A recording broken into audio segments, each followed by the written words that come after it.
कि आज यहाँ पर पूरे हिंदुस्तान की अलग अलग राजनीतिक पार्टियों की सभी ताकतें इकट्ठा हुई है सिर्फ हैदराबाद की उस जमात को कमजोर करने के लिए कि जिसने इस मुल्क के अंदर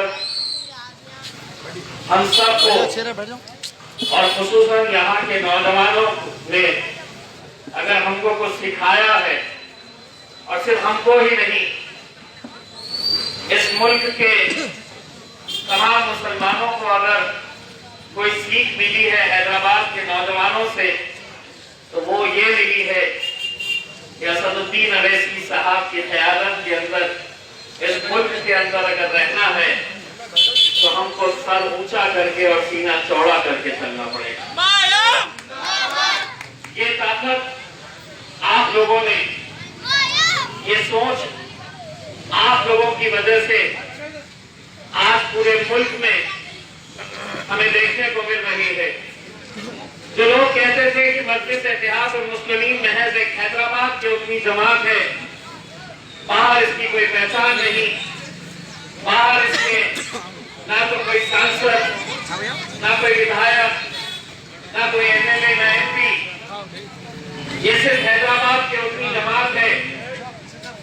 ये कुछ हद तक सही भी था, लेकिन जब हैदराबाद की आवाम ने मस्जिद को इतनी ताकत बख्शी, जो मोहब्बतें आप लोगों ने असदुद्दीन अवैसी साहब, अख्तर अवैसी साहब के ऊपर जो लुटाई, तो हिंदुस्तान के हर शहर के अंदर एक आयत जाग उठी। हर शहर ये मांग करने लगा कि ये जमात हमारे पास भी आनी चाहिए, हमें भी मजलिस इत्तेहाद और मुस्लिमीन से जुड़ना है। अगर पहली मर्तबा तेलंगाना के बाद जब वो महाराष्ट्र में आए तो लोगों ने हम पर यह इल्जाम लगाया कि हम वोट काटने के लिए आए हैं, हम वोटों का बंटवारा करने के लिए आए हैं। लेकिन हमें खुशी है कि पहले ही अटैक के अंदर हम लोगों ने महाराष्ट्र के अंदर 2 एमएलए की सीट हासिल की, एक औरंगाबाद से और एक मुंबई में वारिस पठान के जरिए। इसके बाद जब लोकसभा का इलेक्शन आया तो लोग यही कहते थे कि असदुद्दीन अवैसी साहब एक अकेले पार्लियामेंट थे, और कई लोग ये मजाक उड़ाते थे कि वो अकेले ही रहेंगे। लेकिन एक बार फिर आप लोगों की मोहब्बत, आप लोगों की ताकत, आप लोगों का जज्बा और जुनून एक ऐसे कारनामे को अंजाम दिया कि आज अल्हम्दुलिल्लाह बैरिस्टर असदुद्दीन अवैसी साहब पार्लियामेंट के अंदर अकेले नहीं बैठते हैं, मैं भी उनके बाजू जाकर बैठता हूं।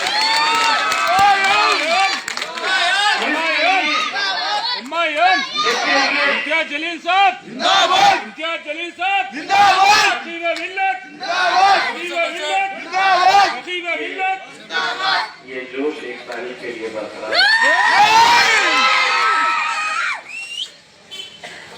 अल्हम्दुलिल्लाह वहां से जब जीत नसीब हुई तो मुझे यकीन है कि उस जीत में आप लोगों का भी बहुत बड़ा हाथ है। आप सोच रहे होंगे कि हम तो औरंगाबाद आए भी नहीं थे, उस जीत के सेहरे में आपका फूल कैसा लगा हुआ है।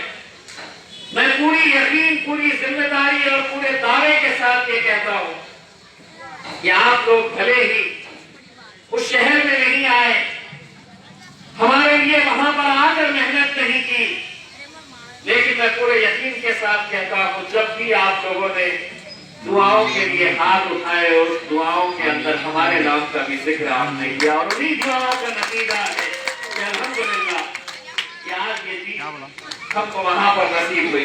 फिर जब हम बिहार गए तो वही बातें हमको सुनने को मिली कि नहीं, ये जीतने के लिए नहीं आए, ये किसी को जिताने के लिए आए, वहां की आवाम ने भी तय कर लिया था कि इस बार हम मजलिस का साथ देंगे।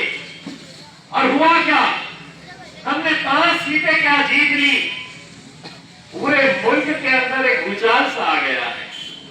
हमने 5 सीटें क्या जीत ली, इतनी चर्चा होने लगी मानो असदुद्दीन अवैसी साहब वजीर आजम की कुर्सी के ऊपर बैठ गए। इतनी चर्चा होने लगी। और हालात तो ये है कि अब जब भी भारतीय जनता पार्टी की महफिल सजती है, कांग्रेस वालों की महफिल सजती है, दूसरे राजनीतिक पार्टियों की महफिलें सजती है, महफिल उनकी होती है, चर्चा हमारा होता है, हमारा होता है। सबको इस बात की हैरानी है, परेशानी है कि ये 5 कैसे जीत गए। ये उसी तरह की परेशानी है कि 1 से 2 इनके एमपीज कैसे हो गए। तो जब मैं गया पहले ही दिन और मेरा पहला ही भाषण जब हुआ तो एक भाजपा के एमपी ने मुझसे कहा, वो तो बोलते ही थे, तुम भी बोलोगे?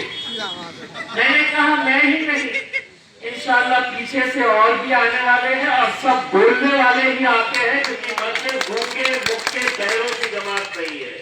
हम बोलेंगे और डट कर बोलेंगे, और यही चीज उन्हें खल रही है।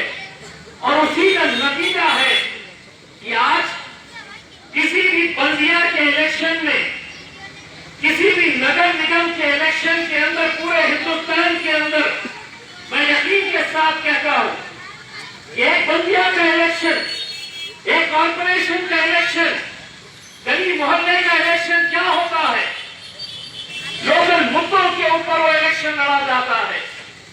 लेकिन आप देख रहे होंगे कि पूरे हिंदुस्तान से बड़े बड़े नेता यहां पर डेरा जमाए हुए हैं। भारतीय जनता पार्टी ने तो अपनी पूरी फौज यहां पर उतार दी है। केंद्रीय मंत्री, मुख्यमंत्री, बड़े बड़े नेता यहां पर आकर बैठे हुए हैं। हम तो ये पूछना चाह रहे हैं, मोदी जी आप क्यों नहीं आए? आना था ना, घुमाते थे हम आपको भी, 4 महीना दिखाते थे, पाए खिलाते थे। आप क्यों नहीं आए? जब पूरी फौज भेज डाले थे तो आप भी आना था। मोदी जी को कहीं ना कहीं मालूम है हैदराबाद में अपनी दाल गलने वाली है नहीं, दूर रहो। और अगर आ भी जाते मोदी जी, आप भी, मोदी जी अगर आप भी आ जाते हैदराबाद में तो कुछ घंटा टेढ़ा नहीं कर सकते थे। हैदराबाद के इलेक्शन के दिन क्या करना है इनको सबको अच्छी तरह से मालूम है। पता नहीं इलेक्शन के दिन क्या कुदरती गैबी मदद मिल जाती है वोट डालने के लिए। जब भी जाते हैं उंगली खुद का खुद पतंग से ऊपर ही पड़ जाती है, ये हालात। लेकिन आज ये इलेक्शन, मेरे भाइयों, बुजुर्गों, नौजवानों, साथियों, मैं आप लोगों से ये अद्भुत गुजारिश करने के लिए आया हूं कि इस बार जिस तरह की ताकतें लगी हुई है, कांग्रेस सोचती है मैं हार गया तो चलेगा, भाजपा जीत जाए चलेगा, भाजपा सोचती है कि हमारे को सीटें नहीं मिले चलेगा, टीआरएस आ जाए चल जाएगा, कांग्रेस आ जाए चल जाएगा, लेकिन मजलिस में जीतना नहीं चाहिए। हर एक की बस यही साजिश है कि मजलिस हैदराबाद के गढ़ में असदुद्दीन अवैसी साहब जिस गढ़ के अंदर इतने ताकतवर है, उनको उसी गढ़ के अंदर कमजोर कर दो।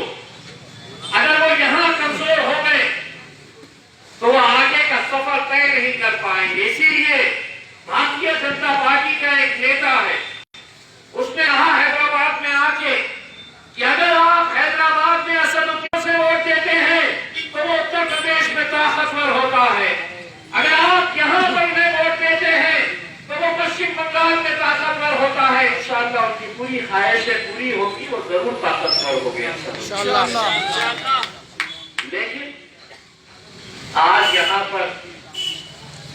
पैसों का बंटवारा हो रहा है। कितने में खरीदे जाएंगे वोट, एक एक की कीमत लगाई जाएगी। भारतीय जनता पार्टी वाले रात रात भर मीटिंग ले रहे हैं कि कैसा असदुद्दीन अवैसी को हैदराबाद के अंदर हम कमजोर कर सकते हैं। यही साजिशें चल रही है। टीआरएस पैसा बांट रहे हैं, सुना है। उनको ये नहीं मालूम है कि पैसों में बाजार में अगर जाएंगे तो कुत्ते बिल्लियों के बच्चे खरीद सकते हैं, शेर के बच्चे बाजारों में खरीदते नहीं है। इस बात का उन्हें इल्म नहीं है, लेकिन अब अगले 2-3 दिन तक यही कुछ होने वाला है। हमको पूरा यकीन है कि जो मोहब्बतें आप लोगों ने मजलिस के ऊपर इतने सालों से लुटाई है, इस बार भी आप पूरी ताकत के साथ मजलिस के साथ खड़े रहेंगे, क्योंकि मुल्क के हालात कैसे हैं आप अच्छी तरह से जानते हैं। ये मुल्क कहां जा रहा है या मुल्क को कहां ले जाया जा रहा है, ये आप बखूबी जानते हैं। आने वाला वक्त हमारे ऊपर, आप लोगों के ऊपर कैसा आने वाला है, ये अगर थोड़ी सी भी अगर आप लोगों को इसकी भनक लग जाए कि आने वाला वक्त हम लोगों के लिए कैसा रहने वाला है, तो हम बटेंगे नहीं, हम बिखरेंगे नहीं, हम बिकेंगे नहीं। वरना आज ये तमाम कोशिशें हो रही है कि इनको बांट दिया जाए, इनको अलग अलग बिखेर दिया जाए या इनको खरीद लिया जाए। मैं आप लोगों से सिर्फ इतना कहना चाहता हूं, ये मुल्क के हालात को देखते हुए अगर हम लोगों ने जिम्मेदारी के तौर के ऊपर इस बार अगर मजलिस को अगर हमने साथ नहीं दिया, खुदा न करे, तो मैं आप लोगों को बताना चाहता हूं कि हिंदुस्तान के अंदर ऐसा कोई और दूसरा नेता आपको नजर नहीं आएगा। बैरिस्टर असदुद्दीन अवैसी को खुदा न करे अगर आप लोग यहाँ पर कमजोर कर देंगे मेरे भाइयों, आप पूरी उम्मत के साथ, पूरी कौम के साथ दगाबाजी करेंगे। क्योंकि आज ये हकीकत है, ये सच्चाई है कि अगर उस ऐवान के अंदर 550 के ऐवान के अंदर मैं देखता हूं, अपनी आंखों से देखता हूं, मैं सुनता हूं अपने कानों से, जब असदुद्दीन अवैसी साहब खड़े रहते हैं आपके मुद्दे लेकर, आपके ऊपर अगर कोई परेशानी आफत आती है, तो जिस अंदाज में वो खड़े रहते हैं, जिस तरह से डट कर वो मुकाबला करते हैं, मोदी साहब की आंखों में आंखें डाल कर वो बोलते हैं, तो मेरे मन में एक सवाल आता है। मैं अक्सर ये सोचता हूं असद साहब की उस हिम्मत को देखकर कि आखिर असद साहब को इतनी ताकत, इतनी हिम्मत कहां से मिलती है। मैं हैदराबाद जब आता हूं तो मेरा जवाब मुझे यहाँ मिलता है कि असद साहब को ये हिम्मत यहाँ से मिलती है। मेरे भाइयों, ये हिम्मत आप लोगों से मिलती है। और आप लोग वो नौजवान हैं, वो लोग हैं जिन्होंने कश्मीर से कन्याकुमारी तक अगर हम लोगों को कुछ सिखाया है तो हिम्मत के साथ लड़ने के लिए सिखाया है, पूरी ताकत के साथ खड़े रहने के लिए आप लोगों ने सिखाया है, समझौता नहीं करने के लिए आप लोगों से हमने सीखा है।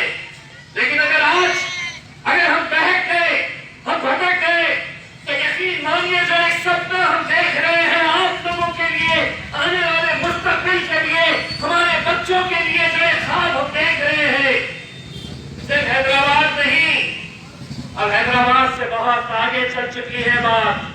बिहार में पहुंच आए तो इतनी तकलीफ हो गई है। पश्चिम बंगाल हम आ रहे हैं, उत्तर प्रदेश हम आ रहे हैं, और अब लड़ने के लिए नहीं आ रहे हैं, हम जीतने के लिए आ रहे हैं, जीतने के लिए। और ये जिताने की जिम्मेदारी आप लोगों की। आप कहेंगे कि ये तो एक बल्दिया का इलेक्शन है, उसका इससे क्या ताल्लुक है, उत्तर प्रदेश का हैदराबाद के इस बल्दिया के इलेक्शन से क्या ताल्लुक है, पश्चिम बंगाल का इलेक्शन और हैदराबाद के इस बल्दिया के इलेक्शन का क्या रिश्ता है, क्या नाता है? वो नाता ये है, वो रिश्ता ये है कि यहाँ पर असदुद्दीन अवैसी साहब ताकतवर बनेंगे तो वहां पे पश्चिम बंगाल, उत्तर प्रदेश के नौजवानों के अंदर एक जोश पैदा होगा, एक ऐसी ताकत, एक ऐसी ऊर्जा उनके अंदर पैदा होगी। वो भी सोचेंगे कि पूरी की पूरी भारतीय जनता पार्टी ने यहाँ पर एड़ी चोटी का जोर लगा दिया था, लेकिन उसके बावजूद भी असदुद्दीन अवैसी साहब को मजलिस को कमजोर नहीं कर पाए, इसीलिए आपको यहाँ पर उन्हें ताकत देनी है। ये जो बड़े बड़े नेता आ रहे हैं, बड़े बड़े नेता आकर कैसे कैसे बयान दे रहे हैं, इनको जवाब देना है, इनको जवाब देना है। जैसा बिहार के अंदर राहुल गांधी की मौजूदगी में हमारी कॉन्स्टिट्यूंसी, जहां पर बिहार के हमारे अध्यक्ष अख्तर इमान साहब इलेक्शन लड़ रहे, हमारे गाड़ियों के ऊपर पथराव किया गया, हमारे लोगों के ऊपर हमले किए गए। हमने उस वक्त भी ये सवाल किया कि अगर इस मुल्क में भारतीय जनता पार्टी इलेक्शन लड़ सकती है, शिवसेना लड़ सकती है, कांग्रेस लड़ सकती है, टीआरएस लड़ सकती है, तो मजलिस क्यों नहीं लड़ सकती है? लेकिन हर कोई हमें दबाने की कोशिश कर रहा था। हद तो यह हो गई कि राहुल गांधी के स्टेज के ऊपर कांग्रेस का उम्मीदवार कहता है कि असदुद्दीन अवैसी जो हैदराबाद से आया है, मैं उसके हाथ पैर तोड़ के उसे बिहार से वापस हैदराबाद भेज दूंगा। ये राहुल गांधी की मौजूदगी के अंदर इस तरह का बयान दिया गया था। जो आवाम उसको सुन रही थी, उसने उसी वक्त जवाब दिया कि तू हाथ पैर तोड़ने की बात करता है, हम वोटिंग मशीन के ऊपर पतंग को इतना दबाएंगे, इतना दबाएंगे, इतना दबाएंगे कि वोटिंग मशीन के अंदर एक निशान बन जाएगा पतंग का। और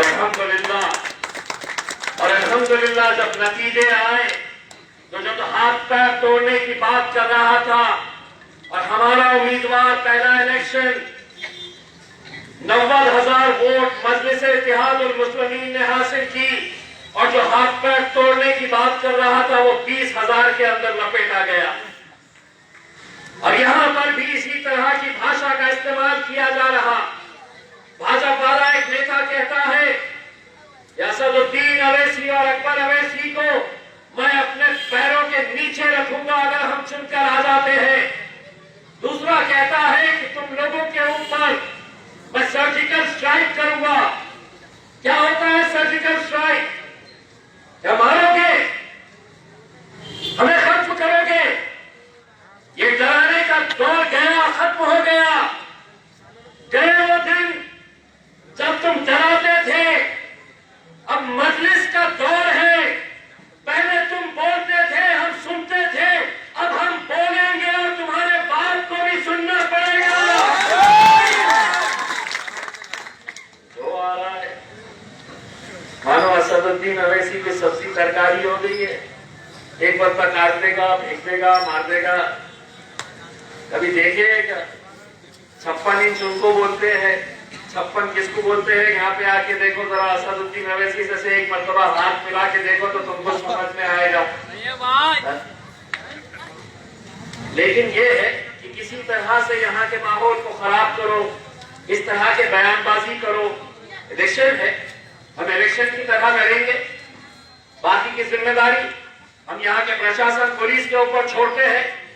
अगर वो इस तरह की भाषा में अगर बात कर रहे तो एक बात समझ लो, तुम हमारी जबान का मुकाबला नहीं कर सकते हैं। कि असद साहब भी कहते हैं, अकबर साहब भी कहते हैं, और अब तो इम्तियाज जलील भी कहता है कि तुम हमारी जबान का मुकाबला नहीं कर सकते हैं। एक 100 सुनार की, एक लोहार की हमको भी आता है देना। बस आप लोगों से इतनी इल्तिजा है कि 1 तारीख के दिन पूरी ताकत के साथ खड़े रहिए, मजलिस को कामयाब करिए। पिछली बार जितनी सीटें जिताई थी उससे ज्यादा सीटें जिताइए।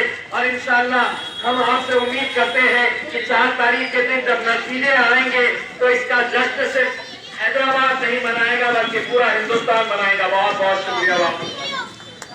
अभी 4 मिनट बाकी है। जनाब खादी मोहम्मद